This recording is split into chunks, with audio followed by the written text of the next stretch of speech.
করছো না নাই জানুয়ারি 1 নববর্ষ পালন করছো তো কিଏ କିଏ করছো জানুয়ারি 1 নববর্ষ পালন হাত রাখ হ্যাঁ ମୁଁ ବି করଥିଲି আগে জানি নଥିଲି ଏବେ ବି ମଝିରେ ମଝିରେ ପକା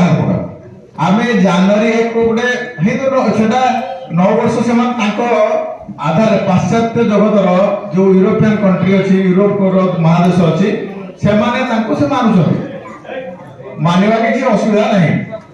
କିନ୍ତୁ ଆମର ଭାରତୀୟ ସଂସ୍କୃତି ପରମ୍ପରା ହିନ୍ଦୁ ମାନଙ୍କର ପରମ୍ପରା ଅନୁସାରେ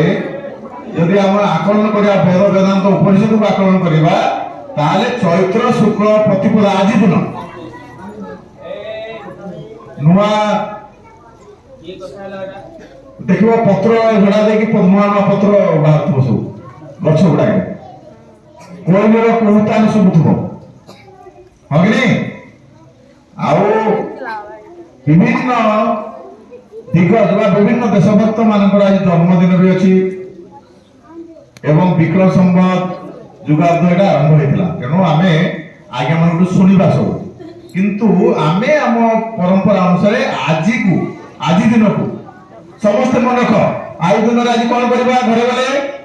ଘରେ ଗଲେ ଆଜି ନୂଆ ବର୍ଷ ବୋଲିକିରି କୁମ୍ଭ ଯୋଉ ଆମର ଯେମିତି ଆଗରେ ପୂର୍ଣ୍ଣ କୁମ୍ଭ କରୁଛୁ ନା ନାଇଁ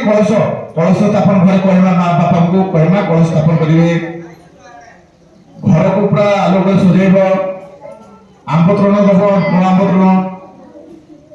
ଝୋଟି ଦବ ଓಂ ସ୍ୱସ୍ତିକ ନିଜ ଘର ଆଗରେ ଲେଖିବ ନିଜେ ଚକୁଡିରେ ହଉ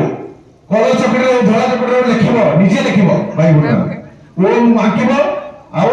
ସ୍ୱସ୍ତିକ ଚିହ୍ନ ଆଙ୍କିବ ଯିଏ ଜାଣିଛ ନହେଲେ ବଡ ଭାଇ ଭଉଣୀ ମାନଙ୍କୁ କହିବା ଆଙ୍କିବେ ଆଜି ବଢିଆ ଧନ୍ଦାର ମିଠା ଫିଠା ପୁରୀ କରି ଖାଇବା